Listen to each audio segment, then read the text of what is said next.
नमस्कार छात्रों। आज हम सीखेंगे कि अगर कोई हमारे ऊपर अटैक कर दे, कोई हमारे ऊपर आक्रमण करे और खास करके मात करने की धमकी दे, तब हम कैसे उससे बचाव कर सकते हैं, कैसे हम बच सकते हैं। तो आज का क्लास होगा डिफेंस पर, कैसे हम अटैक के खिलाफ डिफेंस कर सकते हैं। यहां एक चीज ध्यान देने की बात है कि डिफेंस करना अटैक से भी ज़्यादा कठिन होता है, इसलिए कि हम जब डिफेंस करते हैं तो सबसे पहले समझना पड़ता है हमारा ओपोनेंट चाह क्या रहा है, हमारा ओपोनेंट कहाँ पर अटैक किया है, और पहले वो जान के उसके बाद हमें उसका हल निकालना पड़ता है कि कैसे हम उससे बचाव करें। तो आज हम जितने भी पोजीशंस देखेंगे उसमें हम पहले समझेंगे कि हमारा ओपोनेंट कर क्या रहा है और फिर हम उससे कैसे बच सकते हैं। तो सबसे पहला पोजीशन यहां पर, अगर ब्लैक का मूव है तो ब्लैक सोचेगा कि अभी वाइट कर क्या रहा है यहां पे। तो वाइट का थ्रेट है, वाइट चाहता है कि अगला मूव में इस क्वीन को आगे बढ़ के इस पॉन के बल पर चेक और चेकमेट कर दे। तो इससे बचने के लिए पहला तकनीक जो है वो है कि हम ओपोनेंट का जिस मोहरा से वो हमारे ऊपर अटैक कर रहा है उसे हम हटा दें, उसे हम एक्सचेंज कर लें। तो यहां पर ब्लैक कैसे बच सकता है? ब्लैक का एकमात्र चाल है कि क्वीन को E6 में चले और व्हाइट को चेक दे। और इस चाल का जो मेन उद्देश्य है वो है कि जैसे ही किंग हटेगा वैसे ही हम ओपोनेंट का क्वीन को एक्सचेंज कर देंगे और बिल्कुल हमारे ऊपर चेकमेट का थ्रेट हट जाएगा।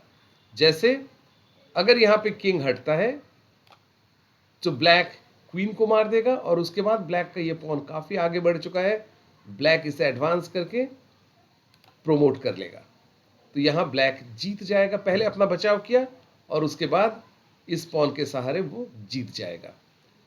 क्वीन E6 पे अगर यहां व्हाइट क्वीन से क्वीन मारता है, ब्लैक भी पॉन से क्वीन मार देगा और फिर ये पॉन काफी दूर है, ये किंग इसे रोक नहीं पाएगा, ब्लैक इस गेम को जीत जाएगा। तो हमने पहला चीज सीखा कि जो भी पीस हमारे ऊपर अटैक करता है या मेट का धमकी देता है उससे हम उस मोहरा को हम एक्सचेंज कर लेंगे। अब दूसरा एग्जांपल हम देखते हैं। यहां पर फिर से व्हाइट का मूव है, अब हमें निकालना है कैसे व्हाइट इस गेम को बचेगा। तो हमने पहले कहा था कि सोचने के पहले हमें यह तय करना है कि व्हाइट कि हमारा ओपोनेंट कर क्या रहा है। यहां पर ब्लैक का आइडिया है कि अगला मूव में चेक देगा, किंग के बल पर पॉन यहां पहुंचेगा और हमें चेक देगा और हम किंग को ना आगे बढ़ सकते हैं, ना पॉन को मार सकते हैं और ना पीछे आ सकते हैं, क्योंकि ये रुक जो है हमें पीछे आने से भी रोक रहा है। तो हम कैसे बचे यहां पे? पहले ऑफ कोर्स हम चाहेंगे कि सभी छात्र पहले खुद सोच के निकालें और उसके बाद मैच करें उनका सोच सही है कि नहीं। यहां पर व्हाइट का सही मूव है रुक को आगे बढ़ना, ऐसे जगह पे रुक को रखना कि जहां से वो पॉन को पुश कर नहीं पा रहा है, क्योंकि ये पॉन पिन है, यानी कि पॉन जैसे ही हटेगा उल्टा ब्लैक के ऊपर चेक लगेगा, इसलिए ये पॉन को बढ़ नहीं पा रहा है। तो ये रहा दूसरा तकनीक। पहला तकनीक हमने सीखा था कि ओपोनेंट का अटैकिंग पीस को एक्सचेंज कर लो। अब हमने दूसरा तकनीक जो सीखा वो है कि जिस मोहरा से अटैक कर रहा है उसे बांध दो, उसे पिन कर दो कि वो बढ़ नहीं पाएगा, ये वो चल नहीं पाएगा। तो ये रहा दूसरा तकनीक अटैक से बचने का। अब हम देखते हैं तीसरा उदाहरण, तीसरा नमूना, जहां पर हमें फिर से बचना है। हम व्हाइट है, ब्लैक का अटैक से बचना है। तो सोचने का पहले एक बार फिर से क्या जानना है कि ओपोनेंट चाह क्या रहा है। यहां पर ओपोनेंट का जो बिशप है बहुत पीछे है, छुपा हुआ है, लेकिन उसका बल पे ये रुक जो है वो G1 पे आएगा। अब ये रुक सपोर्टेड है बिशप से, किंग मार नहीं सकता है क्योंकि बिशप से सपोर्टेड है, और इसके बाद चेकमेट हो जाएगा। तो पहले तो हमें ये देखना है कि ब्लैक चाह क्या रहा है, वो हमें रुक G1 से चेकमेट करेगा, और फिर हमें निकालना है उससे बचे कैसे। कैसे बचेंगे? इस बिशप को D4 में रखना एकमात्र चाल है। अब ये बिशप का जो सपोर्ट है G1 तक, वो रुक गया है। अब रुक G1 आएगा तो हम किंग से आसानी से मार देंगे, और जैसे ही ये बिशप हट गया वैसे ही वाइट के ऊपर जो खतरा था वो टल गया। तो वैसे हम बचेंगे। ये तीसरा उपाय है जहां पर हम ओपोनेंट का लाइन को ब्लॉक कर दिए हैं, जिससे वो अटैक कर रहा है, ये बिशप और रुक। तो एक का लाइन को हमने ब्लॉक कर दिया और अपने आप जो है खतरा टल गया। अब हम अगला एग्जाम्पल देखेंगे। हमेशा छात्रों को खुद सोचना है और निकालना है कि कैसे हम बच सकते हैं। यहां पर फिर से व्हाइट का मूव, और अब व्हाइट को बचना है ब्लैक का थ्रेट से। तो आशा करता हूं सभी ने निकाला है सही मूव क्या है। यहां पर पहले हमें क्या जानना है, अपना ओपोनेंट चाह क्या रहा है। तो यहां पर ब्लैक चाह रहा है कि नाइट C1 चलेगा, और ये जो बिशप है, बिशप A1 कंट्रोल कर रहा है, रुक किंग को किंग जो है ब्लैक का, वो व्हाइट का किंग को भागने नहीं दे रहा है, और नाइट C1 से चेकमेट हो जाएगा। तो ये चेकमेट कैसे बचे? बिल्कुल, बिशप को हम चलेंगे G5, ताकि अब अगर ब्लैक चेक देगा तो हम बिशप G5 से नाइट को मार सकते हैं और हम शह से बच सकते हैं। तो इस एग्जाम्पल में हमने क्या देखा कि जिस स्क्वायर से वो हमें मात करेगा, उस स्क्वायर के ऊपर अपना कंट्रोल बढ़ा दो ताकि वो चेक दे ही ना पाए। तो इसे हम बोलते हैं डिफेंडिंग अ क्रिटिकल स्क्वायर, मतलब जो महत्वपूर्ण घर है उसे बच लो, उसे उसके ऊपर जोड़ दे दो। तो हमने सीखा तरह तरह का तकनीक जिससे कि हम ओपोनेंट का थ्रेट से बच सकते हैं। अब हम और कुछ एग्जाम्पल्स में हम चाहेंगे खुद सॉल्व करके ये जो हमने अभी तक सीखा उसका रिवीजन हो जाए। यहां पर ब्लैक को बचना है व्हाइट का थ्रेट से। अब यदि यहां व्हाइट का मूव रहे तो व्हाइट बिशप G5 चेक चलेगा। जैसे ही किंग भागेगा वैसे ही बिशप, ये जो बिशप है ब्लैक का, वो बंध चुका है, वो पिन हो चुका है। तो व्हाइट चलेगा बिशप F4, इसके ऊपर दबाव बढ़ाएगा, ये हिल नहीं सकता है क्योंकि रुक से चेक है। तो इसीलिए इस स्थिति में ब्लैक को ये बिशप छोड़ना पड़ेगा या कटवाना पड़ेगा। तो ये है व्हाइट का प्लान।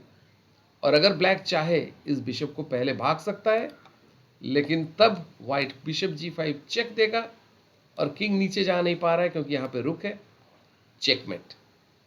तो इसीलिए ब्लैक को बचने के लिए यहां एकमात्र चाल है, और वो है कि भागने का घर बनाना, मतलब जगह खाली करना, ताकि व्हाइट जब इसको मारेगा तो किंग हट सकता है G6 में।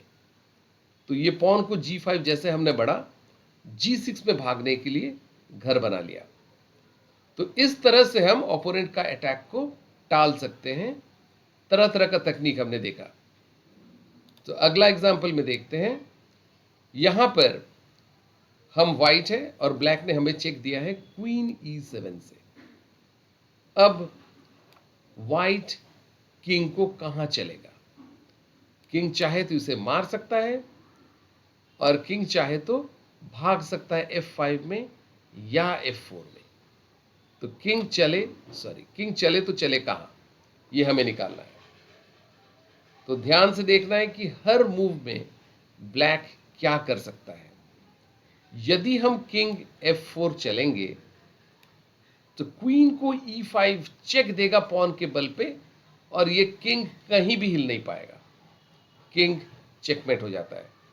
अगर हम किंग F5 चलते हैं तो फिर से वही क्वीन E5 चेक, और किंग चूंकि सामने जा नहीं पा रहा है ब्लैक का किंग के लिए और पीछे आ नहीं पा रहा है इस पॉन के लिए, तो फिर से वाइट चेकमेट हो जाएगा।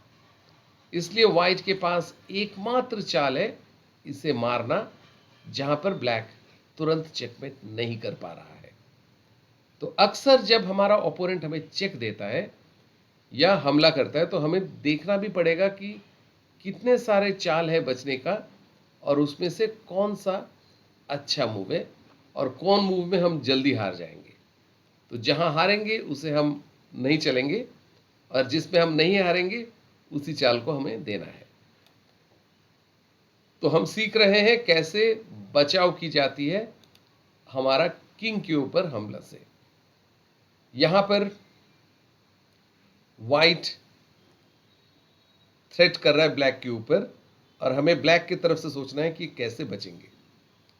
वाइट का आइडिया है कि रुक E8 चेक चलेगा और ये किंग सामने आ नहीं पा रहा है क्योंकि यहां पर नाइट है और B7 में तो आ नहीं पा रहा है क्योंकि खुद का पॉन जगह रोका हुआ है। तो यहां ब्लैक कैसे बचेगा? बिल्कुल सही। अगर आपने देखा है कि ब्लैक यहां पर B6 चल सकता है, भागने का घर बना के ब्लैक बच सकता है। अब अगर व्हाइट चेक देगा तो ब्लैक आसानी से किंग को हट सकता है और ब्लैक के ऊपर से जो खतरा था चेकमेट का वो टल जाता है। तो ये हमने पहले भी देखा था कि भागने का घर बनाना।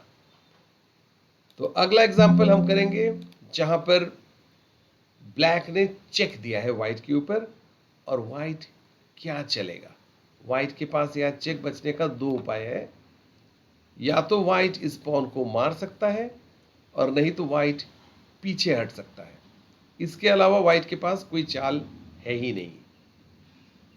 इस रुक को मार नहीं सकते क्योंकि पैदल से सपोर्ट है पॉन से और व्हाइट के पास और कोई चाल नहीं है।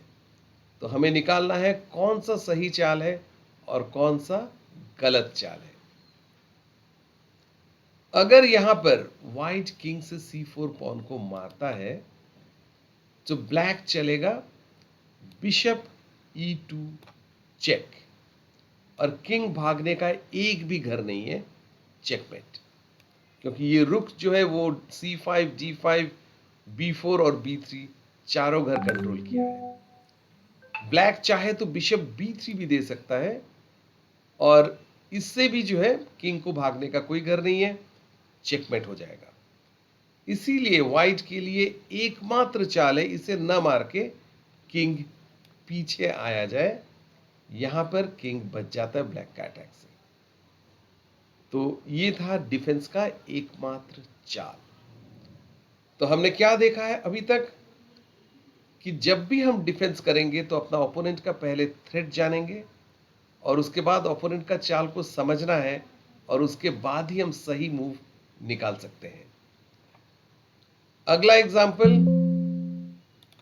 ओके, यहां पर फिर से व्हाइट ने चेक दिया है और ब्लैक को इस चेक से बचना है। ब्लैक कैसे बच सकता है? ब्लैक चाहे तो किंग को आगे बढ़ सकता है और पीछे जा सकता है। दो ही मूव्स है, एक मूव गलत है, एक मूव सही है। तो हमें निकालना है कौन सा सही मूव है।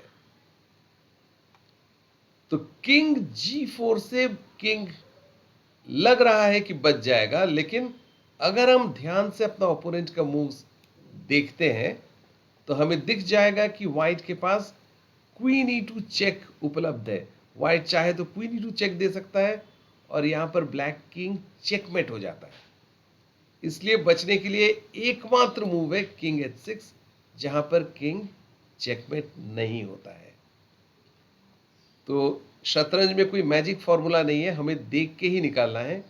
हर चीज पहले से हम जान नहीं लेते हैं, हमें देख देख के ओपोनेंट का हर चाल अनुमान करके उसके बाद खेलना पड़ता है। ये आखिरी एग्जाम्पल, यहां पर अगर ब्लैक का मूव है तो ब्लैक को क्या चलना चाहिए हमें निकालना पड़ेगा। अगर यहां ब्लैक का मूव है तो सबसे पहले हमें यह देखना है कि व्हाइट क्या चाह रहा है। अगर मान लेते हैं कि ब्लैक ने अपना नाइट चला या और कुछ मूव दिया, तो व्हाइट यहां पर नाइट E2 चेक देगा और सिर्फ नाइट इस पॉन और किंग का कोऑर्डिनेशन से ब्लैक को चेकमेट करता है एक मूव में। तो ये था व्हाइट का थ्रेट, व्हाइट का धमकी, ये कि हम चेकमेट करेंगे एक मूव में। तो इसीलिए ब्लैक को भागने के लिए यहां किंग चलना पड़ेगा और किंग को पीछे हटना पड़ेगा। तो इस तरह से हम बचाव कर सकते हैं। अब कहीं भी व्हाइट चेक दे तो किंग भाग जाएगा और ब्लैक के ऊपर से खतरा टल जाएगा। तो आशा करते हैं आज का इस वीडियो से हमें कुछ आइडिया मिला कि कैसे करके ओपोनेंट जब हमें अटैक करता है, खास करके किंग के ऊपर अटैक करता है, तो हम पहले अनुमान करेंगे, पहले हम एंटिसिपेट करेंगे ओपोनेंट करना क्या चाहता है, और उसके बाद हम सोच के सही चाल निकालेंगे। धन्यवाद।